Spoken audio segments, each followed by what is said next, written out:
If you think hard work alone will make you rich, I'm sorry to break it to you, but you're on the wrong track. Imagine starting a video with that statement. It immediately subverts expectations. Because the truth is, effort without strategy is just exhaustion disguised as productivity. Today, you'll discover exactly how much to invest monthly to have $1 million in 10 years. And it's not what you think. Now, hold on to this question. How many times have you heard that to get rich, all you need to do is save a little each month? But is that really all there is to it? When it comes to building wealth, the conversation almost no one has is about the single ingredient that transforms small savings into large fortunes: time. You might think, I don't have enough money. That's the most common objection. But the bigger mistake isn't how much you have now. It's how long you leave your money sitting idle. Imagine this. I showed a spreadsheet to a couple who were delaying investing because of their children's expenses. They said, $300 a month is the maximum we can manage right now. If they had waited 10 years to start, with the same rate of return, their final net worth, according to that spreadsheet, would have been $300,000. But if they had started now and maintained those contributions, they would have made approximately $1 million. That's a difference of $700,000 that came almost entirely from compound interest, not from extra contributions. This direct comparison came from the transcript you sent me. The spreadsheet embodies what time does for you. To make it tangible, I used today's exchange rate. 1 Brazilian real is approximately 18.4 cents to convert these numbers. So, 300 reais today is roughly $55.20.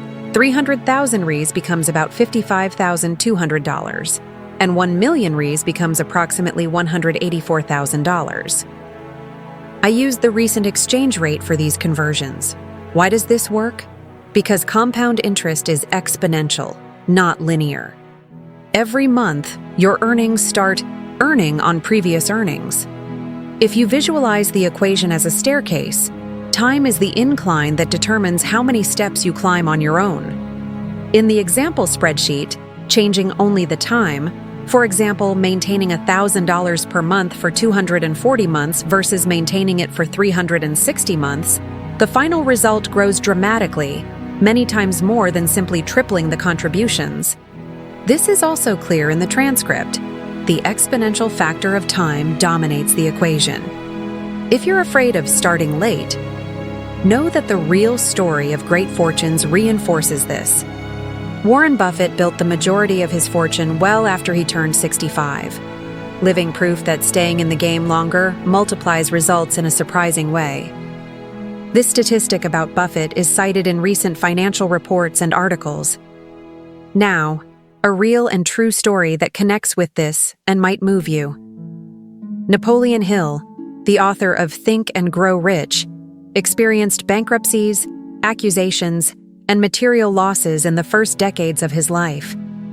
He had ventures that failed and even became penniless after the 1929 crisis, but he continued revising his ideas, interviewing people, writing, and reapplying his learning for years until he consolidated his philosophy that would go on to influence millions.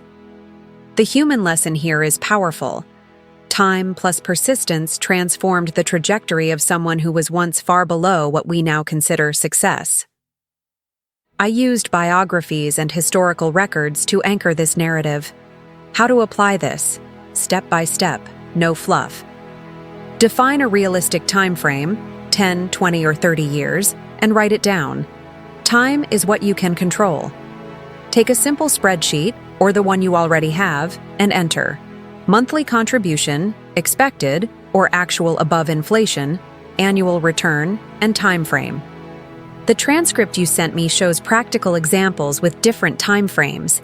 If you simulate it now, you'll see how small contributions grow. Automate the contribution. Automatically transfer the amount every month on your payday. This eliminates the "I forgot" excuse and reinforces the habit. Start small and increase over time. If today you can only manage $300, start with that. Increase contributions whenever you have an increase in income, without inflating your spending habits. The difference between starting with $300 today and waiting 10 years is greater than doubling contributions later. Use assets that make sense for your goal: low-cost index funds, inflation-indexed bonds when appropriate, or a diversified portfolio. And keep costs and taxes under control. Don't fall for the promise of 3 to 5% per month without risk. Numbers like that in a spreadsheet explode results unrealistically and are usually not credible. One number that serves as a warning sign: in the spreadsheet simulation, to reach $1 million in 10 years with a real return of about 6.35% above inflation, the initial contribution needed is in the range of $6,014.24 per month, approximately $1,106.62 using the exchange rate I used.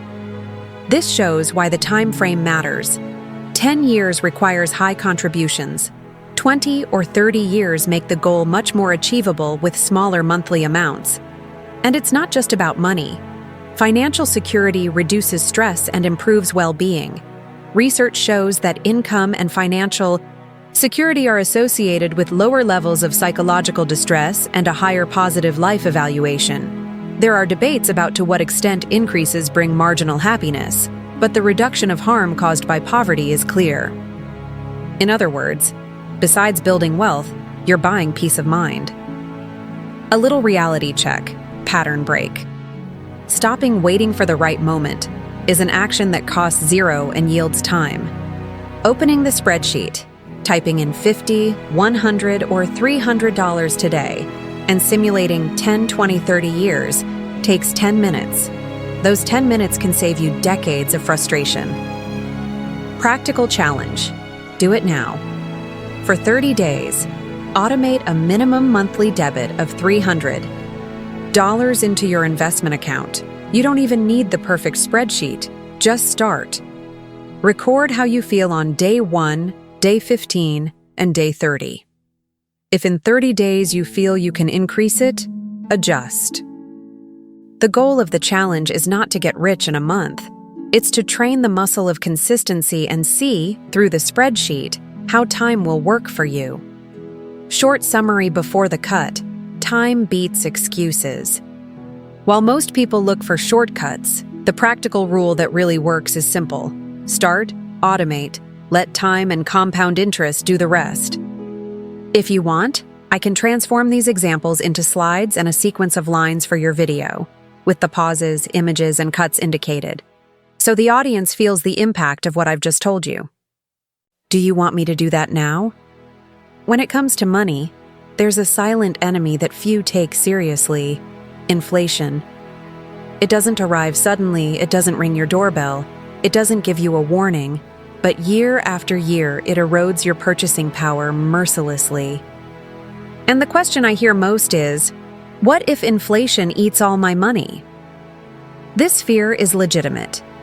In 1994, someone with 1 million Brazilian reais had a considerable fortune. Do you know how much would be needed today to have the same purchasing power? More than 7.5 million. Yes, that's right. 1 million practically turned to dust over time. This information is not a guess. It's historical data. Official figures from the Brazilian central bank itself showing the devastating effect of accumulated inflation. And this happens to a greater or lesser extent in any economy in the world. But here's the part that few people understand. There are ways to protect yourself. In the United States, for example, there are TIPS, Treasury inflation-protected securities, government bonds that adjust the invested amount for inflation, preserving the investor's purchasing power. It's as if you were saying, okay, inflation, you can go up as much as you want. My money will go up with it. This type of asset also exists in Brazil, in the famous Tesouro IPCA+, which pays an interest rate above inflation. In other words, it's not inflation that destroys fortunes. It's the inaction of those who ignore how it works. And this reminds me of a striking episode, not of fiction, but of real life. During periods of hyperinflation in Argentina, many families kept cash, believing they were safe. They saw the numbers on paper, but they didn't realize that the real value disappeared month after month. Some lost everything. Meanwhile, those who put part of their assets into real assets, real estate, inflation-indexed bonds, investments outside the local currency, managed to preserve wealth and, in some cases, even grow during the chaos. The contrast was brutal. The same years, the same city, but completely different financial destinies. This example serves to generate a mixture of indignation and warning because it proves that lack of knowledge exacts a very high price. And you know what hurts the most? Studies on behavioral finance show that humans have an enormous difficulty in thinking long-term. Our brains evolved to solve immediate problems: hunger, shelter, safety. So, when we talk about inflation, something that acts slowly without physical pain, but accurately, our minds tend to ignore the danger. That's why so many people think that keeping money in the bank is enough. It seems safe until it isn't. I've seen such cases up close. Napoleon Hill, for example, recounts in interviews that he missed financial opportunities precisely because he didn't consider, in his early years, the devaluation of money over time. He was more concerned with earning than with protecting. And when the crisis came, he realized that part of his earnings had evaporated in real terms.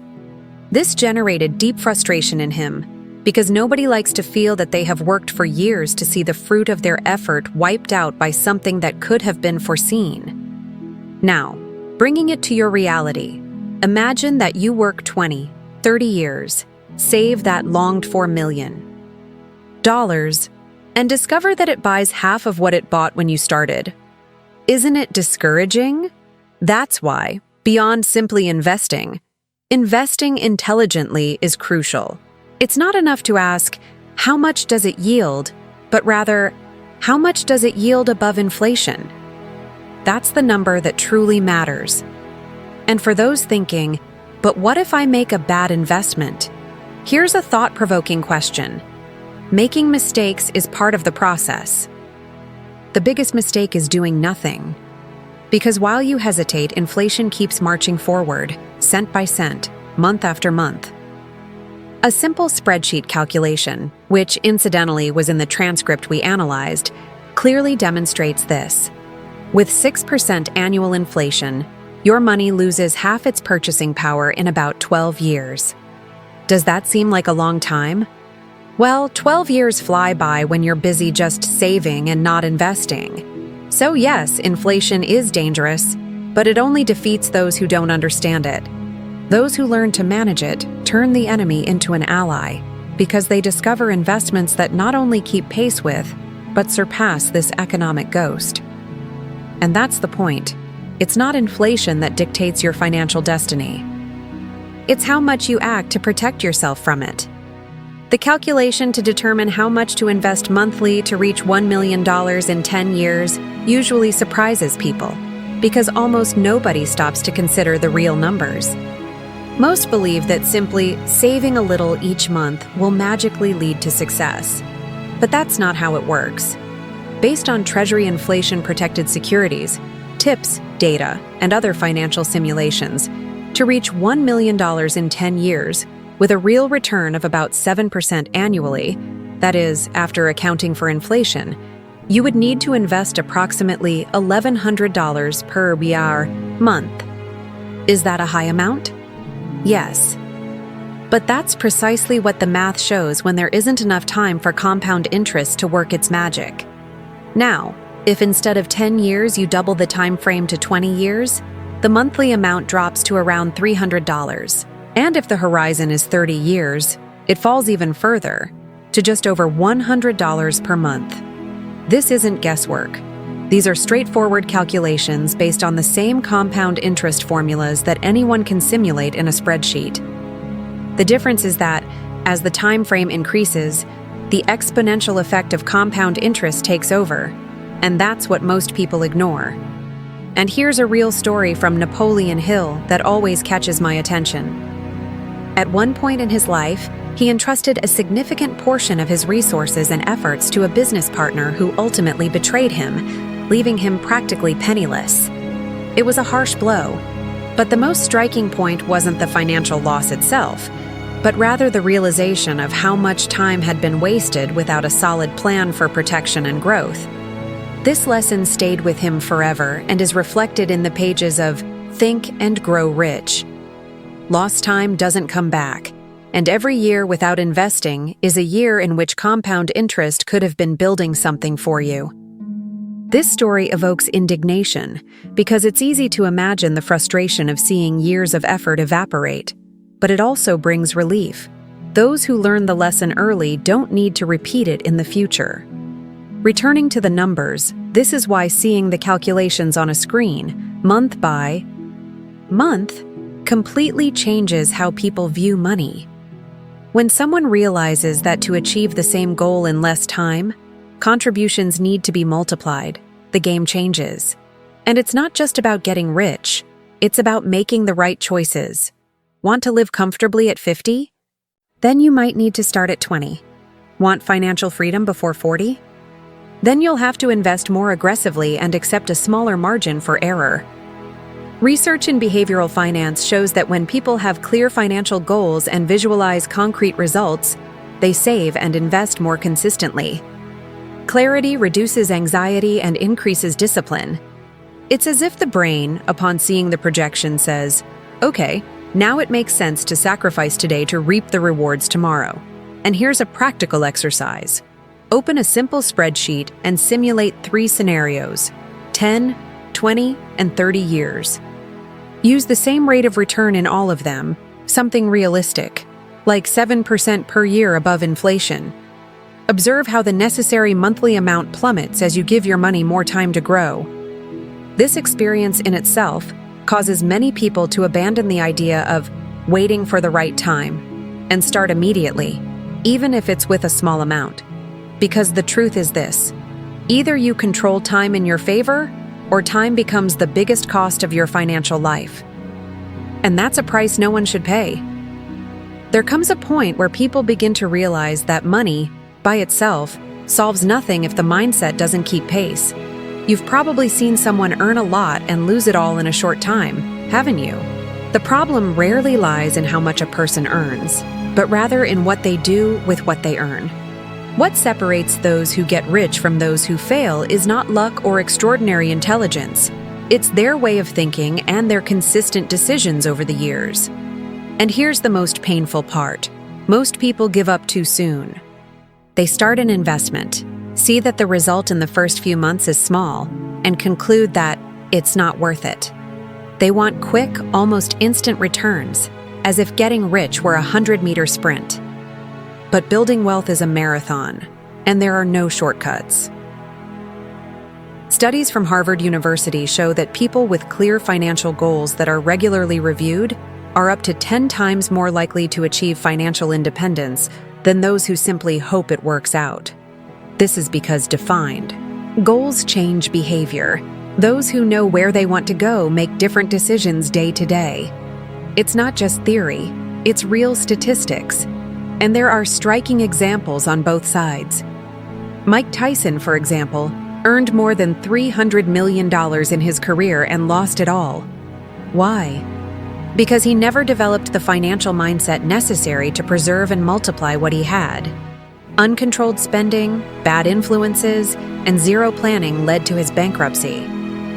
It's an extreme case, but it serves as a warning to anyone who believes that earning more is the solution to all problems. Now compare that to Shaquille O'Neal. He also earned hundreds of millions, but understood early on that he needed to transform that income into lasting freedom.